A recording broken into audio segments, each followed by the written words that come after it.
నమస్తే, welcome to Andhraprabha.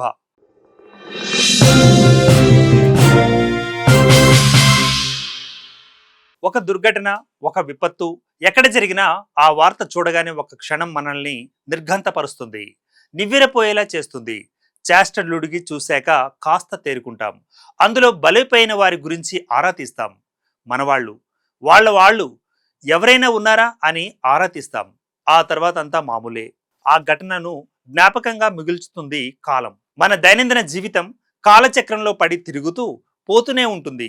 కానీ ఆ దుర్ఘటనకు బలైన జీవితాలు, వారిపై ఆధారపడి జీవిస్తున్న వారు, వారి తాలూకా జ్ఞాపకాలను మోసేవారు ఎన్నటికీ ఆ ఘటనను మరువలేరు. వారి మనసుల్లోంచి ఆ చేదు జ్ఞాపకాన్ని చెరిపేయలేరు. తరాలు మారినా ఆ ఘటన తాలూకు దుష్ఫలితాలను నివారించలేరు. ఉదాహరణకు, జపాన్లోని నాగసాకి, హిరోషిమా బాంబు దాడికి తునాతునకలైన నగరం, నిస్సారమైన భూమి, ఛిద్రమైన బతుకులు, అలాంటి ఘటనల ఆనవాళ్లు చరిత్రలో ఎన్నెన్నో. ఇప్పుడు మనం ప్రస్తావించుకోబోయేది కూడా అలాంటి ఒక భయంకరమైన జ్ఞాపకం గురించే. అదే భోపాల్ గ్యాస్ లీకేజ్.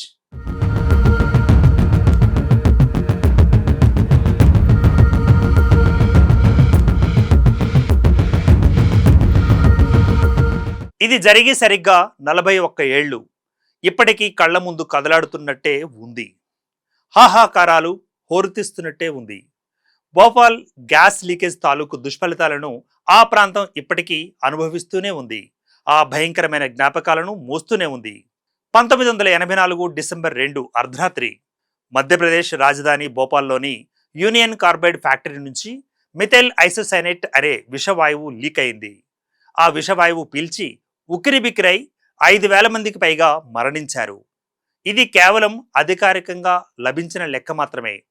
అనధికారికంగా లెక్కల ప్రకారం 15,000 నుంచి 20,000 మందికి పైగా ప్రాణాలు కోల్పోయారు. ఈ దుర్ఘటన ప్రభావంతో 5 లక్షల మంది శాశ్వత వైకల్యం, క్యాన్సర్, శ్వాసకోశ వ్యాధులతో బాధపడుతూ ఉన్నారు. ఆ రోజు పుట్టిన వేలాది మంది పిల్లలు శారీరక, మానసిక వైకల్యాలతో జన్మించారు. ఇప్పటికీ 3వ తరం ప్రభావితమవుతూనే ఉంది.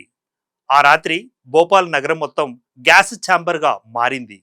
ఆ దుర్ఘటన తర్వాత భారత్లో పర్యావరణ మంత్రిత్వ శాఖ పర్యావరణ రక్షణ చట్టం 1986 ఏర్పాటు చేసింది. పొల్యూషన్ కంట్రోల్ బోర్డులు బలోపేతం చేయబడ్డాయి. కానీ ఈ ఘోరకలి నుంచి మనం ఏం నేర్చుకున్నాం? కాలుష్యాన్ని ఏ నియంత్రణ బోర్డులు కంట్రోల్ చేస్తున్నాయి? కాలుష్య కారకాలను ఏ చట్టాలు ఆపుతున్నాయి? పరిస్థితి మెరుగుపడడం సంగతి దేవుడెరుగు. నానాటికి పరిస్థితి దిగజారిపోతోంది. ఆందోళన కలిగిస్తుంది. పరిశ్రమల్లో పనిచేసేవారు ప్రాణాలను అరచేతుల్లో పెట్టుకుని విధులు నిర్వర్తించాల్సి వస్తోంది. వాటిలో భద్రతా ప్రమాణాలను ప్రశ్నించేంత సామర్థ్యం ఎవరికీ లేదు. ఇక ఆయా పరిశ్రమలు పరోక్షంగా బాహ్య ప్రపంచానికి చేస్తున్న హాని తక్కువేం కాదు.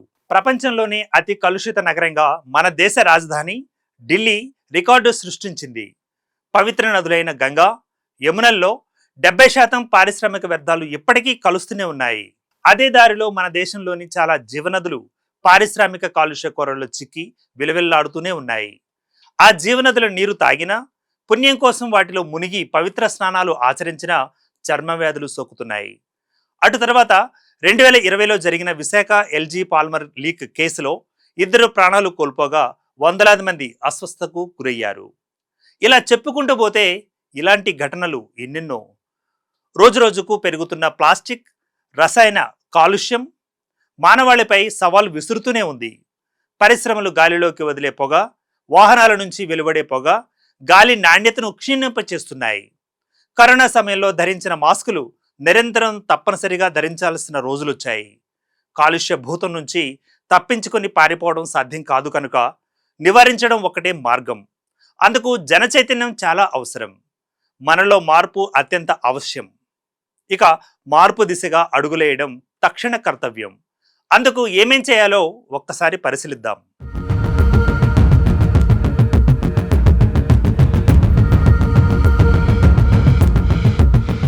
పరిశ్రమలు కొత్తగా స్థాపించేవారు, ఇప్పటికే పారిశ్రామిక రంగంలో ఉన్నవారు తమ పరిశ్రమల నుండి వెలువడే వ్యర్థాలను తగ్గించేందుకు తగిన చర్యలు తీసుకోవచ్చు. అందుకు సాంకేతికంగా చాలా కొత్త పద్ధతులు కూడా అందుబాటులో ఉన్నాయి.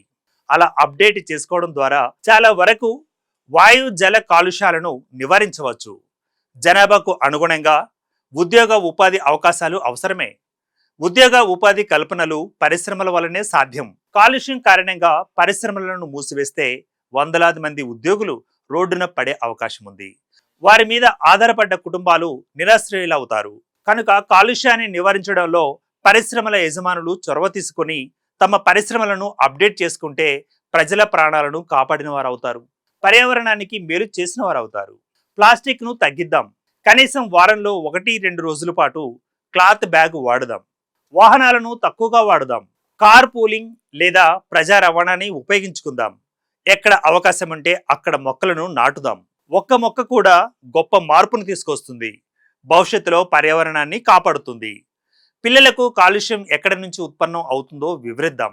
నివారణ మార్గాలను అన్వేషిద్దామని సూచిద్దాం.